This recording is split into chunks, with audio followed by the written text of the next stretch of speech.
প্রিয় দর্শক, কে ছিল এই বাদশাহ সাদ্দাত যাকে বাঘ দুধ খাইয়েছিল?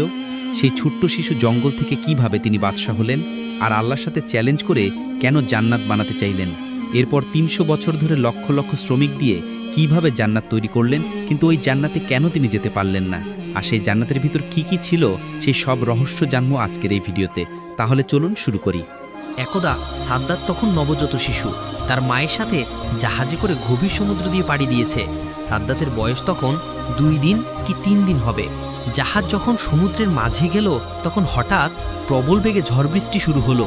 আর এই জাহাজটি গভীর সমুদ্রে ডুবে যাচ্ছে দেখে সাদ্দাতের মা জাহাজে একটি কাঠ ভাসতে দেখে মা খুব কষ্ট করে শিশুটিকে নিয়ে কাঠে ভাসতে লাগলো। জাহাজে সবাই মারা গেল, কিন্তু সাদ্দাত এবং তার মা বেঁচে রইল। বিশাল এই সমুদ্রের মাঝে সাহায্য করার মতো তাদের কাছে কেউ নেই, এক আল্লাহ রব্বুল আলামিন ছাড়া। শিশুটির কথা ভাবতেই মায়ের চোখ দিয়ে জল বেরিয়ে গেল। কিভাবে বাঁচাবে এই শিশুকে, সে কিছুই বুঝতে পারছে না। অস্থিরতার কালো মেঘ ছেয়ে যায় তার সমস্ত হৃদয়ে। এমন সময় আল্লাহ রব্বুল আলামিন আজরাইল ফেরেশতাকে ডেকে বলল, হে আজরাইল, যাও ওই গভীর সমুদ্রের মাঝে মা ও শিশু দুজনেই বেঁচে আছে, তাদের মধ্য থেকে এখনই মায়ের জান কবজ করে নিয়ে আসো। আজরাইল ফেরেশতা হুকুম পাবা মাত্র বিশাল সমুদ্রের মাঝে এসে দেখল মা তার শিশুকে আদর করছে, দুধ খাওয়াচ্ছে, শিশুকে বাঁচানোর আপ্রাণ চেষ্টা করছে। এটা দেখে আজরাইল ফেরেশতার একটু দুঃখ হলো। সে মনে মনে বলল, হে আল্লাহ, এখনই তো মায়ের জান কবজ করব, কিন্তু এই শিশুটির কি হবে?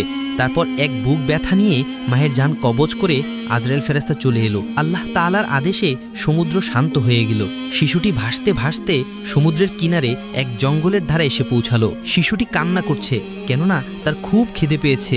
ওই জঙ্গলে ছিল বিশাল বাঘ ও ভাগিনী, তাদেরও বাচ্চা হয়েছিল, কিন্তু তাদের বাচ্চাগুলো কেউ বেঁচে নেই। আল্লাহ তাআলার আদেশে বাঘ শিশুটির দিকে এগিয়ে এলো। শিশুটিকে দেখে বাঘেরও এত মায়া হলো যে শিশুটিকে বাঘ দুধ পান করালো। এইভাবেই সেই দিন অতিবাহিত হয়ে গেল। পরের দিন একজন জেলে মাছ ধরার উদ্দেশ্যে ওই জঙ্গলের পাশ দিয়ে যাচ্ছিল।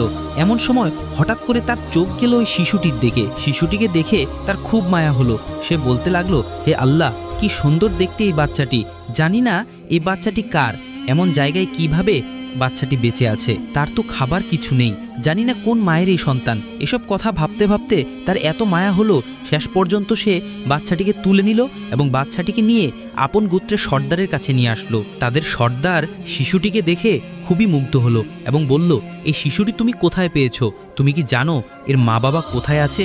আমাদের উচিত তার মা বাবার কাছে দিয়ে দেওয়া। তখন লোকটি বলল, সর্দারজি, আমি জঙ্গলের পাশ দিয়ে যাবার সময় দেখলাম জঙ্গলের মধ্যে একটি গাছের নিচে বাচ্চাটি